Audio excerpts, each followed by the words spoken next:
Capítulo 2. La motivación para la santidad. Después del poder de Dios, la belleza serena de una vida santa es la más poderosa influencia en el mundo. Blaise Pascal. A pesar de todo mi conocimiento y convicción sobre el esplendor de la santidad, a veces pienso que es duro ser santo siempre, porque a veces no me relajo y lo tomo con calma. Claro que yo sé que la santidad no es un simple esfuerzo humano. Sé que significa depender de la gracia de Dios que nos capacita y dejar que Jesús viva en y a través de nosotros su vida santa. No obstante, para ser franco, ¿no les resulta mucho más fácil a veces seguir sus impulsos naturales y carnales que reprimir la carne y elegir el camino de la santidad? Entonces, ¿para qué nadar contra la corriente de su carne y de la cultura? ¿Por qué pagar el precio que implica buscar la santidad con determinación y esmero cada instante de cada día por el resto de su vida? ¿Por qué tomar a diario las decisiones costosas que la santidad exige? Como levantarse en la mañana y limpiar su corazón en las aguas de la palabra de Dios antes de empezar sus quehaceres, apagar ese insinuante y vulgar programa de televisión o dejar de hojear esa revista que promueve los valores mundanos y egoístas, o esa novela que ensalza la sensualidad.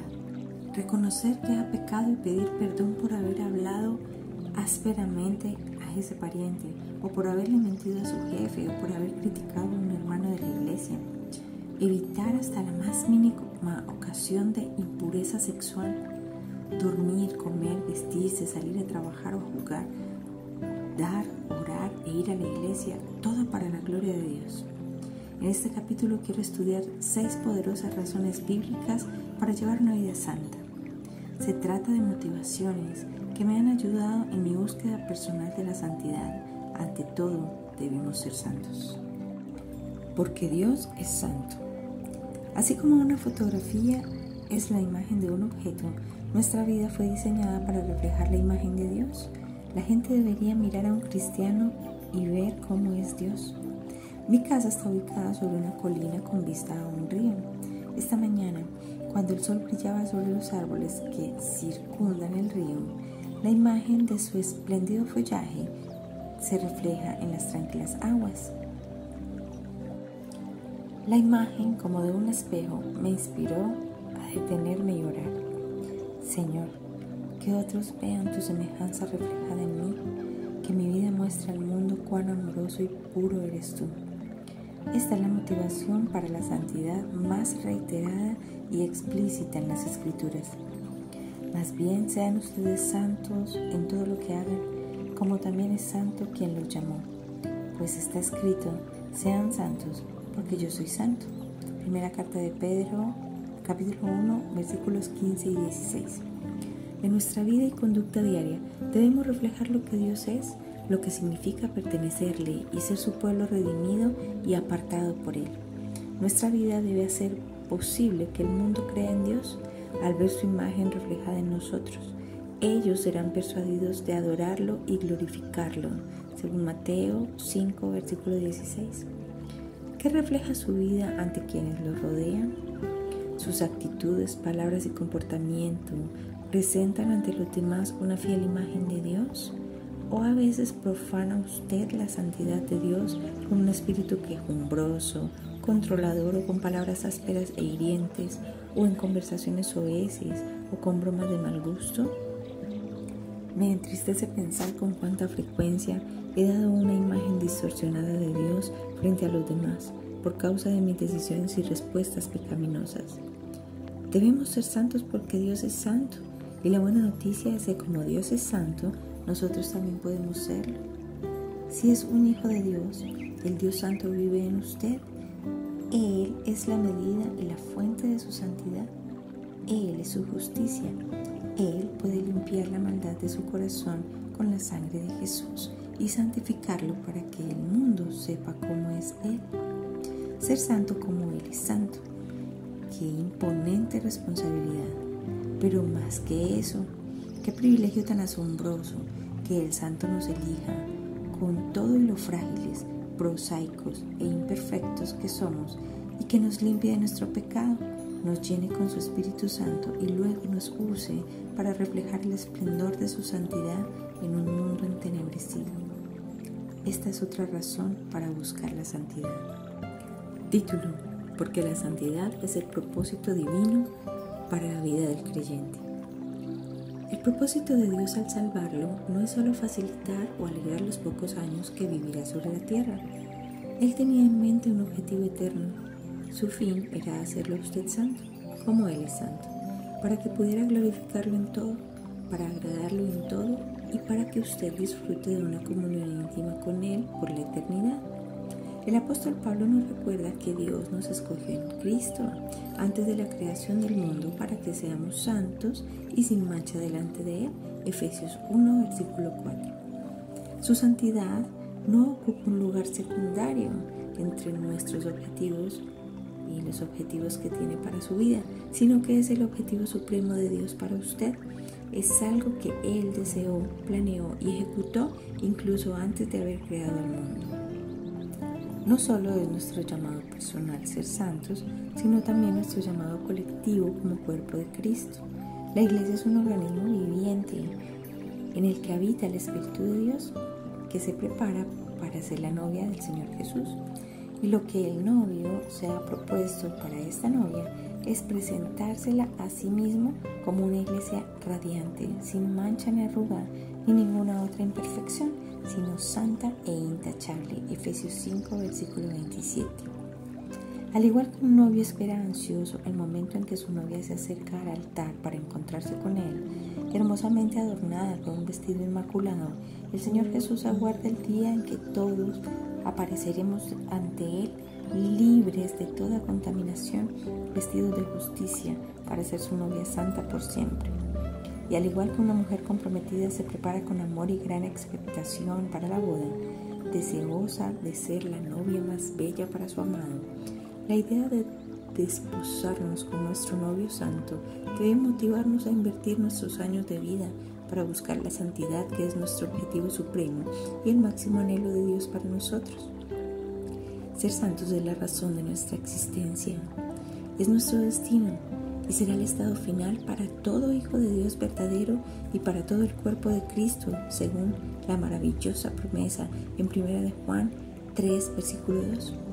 Sabemos que cuando Cristo venga seremos semejantes a Él, porque lo veremos tal como Él es. ¿Cómo responderemos a esta certeza? Todo lo que tiene esta certeza en Cristo se purifica a sí mismo, así como Él es puro. 1 de Juan 3, versículo 3.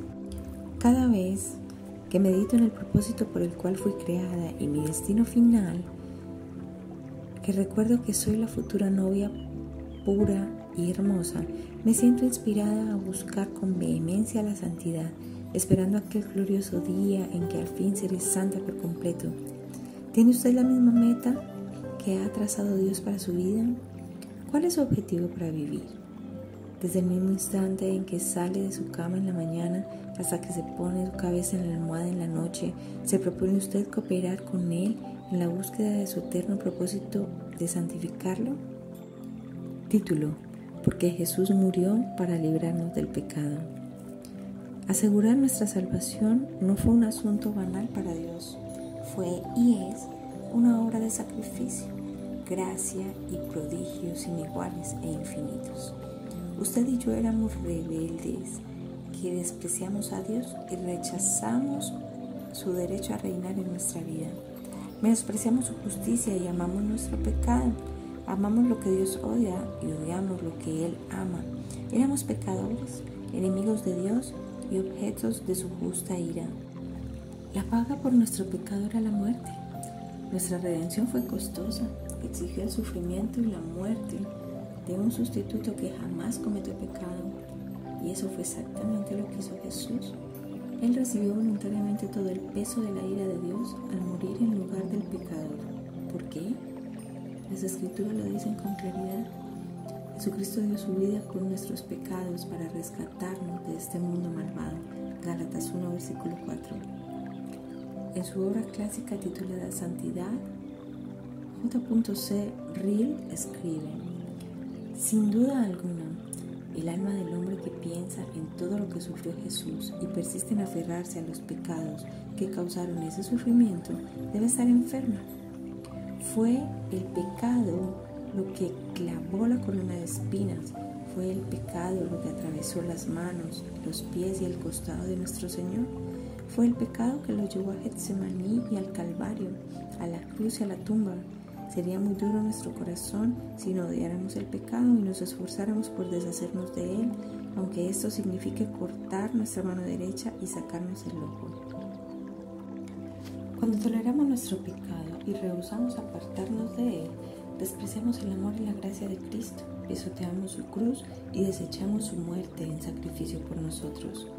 Jesús no derramó su sangre para que tengamos un pasaporte a la felicidad y al cielo, al tiempo que seguimos satisfaciendo nuestra lujuria, nuestra ira, nuestro celo, nuestros vicios y nuestro espíritu crítico y competitivo, nuestro orgullo y egoísmo. Su muerte constituye la motivación y el poder para decirle no al pecado y sí a la santidad en cada aspecto de nuestra vida. Jesús murió para hacernos santos, para librarnos del pecado. ¿Cómo pues seguimos pecando tan tranquilamente contra un Salvador tan grande? Título: porque somos santos. A veces escuchamos que se usa la palabra santo para referirse a alguien extraordinariamente piadoso o virtuoso. Algunas tradiciones religiosas veneran a ciertos individuos que han sido reconocidos de manera oficial como santos. Sin embargo, en los escritos del apóstol Pablo a las iglesias neotestamentarias, él inicia muchas veces con el título santos para referirse a todos los creyentes, en sentido literal, los santos o los apartados. Es irónico que muchos a quienes Pablo escribía actuaran de igual forma, excepto como santos. Eran culpables de muchos pecados que también vemos hoy en los creyentes, como la división, la amargura, la inmoralidad, el egoísmo y el amor al mundo. Entonces, ¿por qué Pablo llama santos a todos estos creyentes de la iglesia primitiva? Porque eso eran. Sus corazones pecaminosos habían sido lavados con la sangre de Jesús. Pablo quería que ellos vieran cuán incoherente era su comportamiento en relación con su verdadera naturaleza. Lo que en realidad les decía a ellos y a nosotros es: puesto que ustedes son santos, vivan como santos.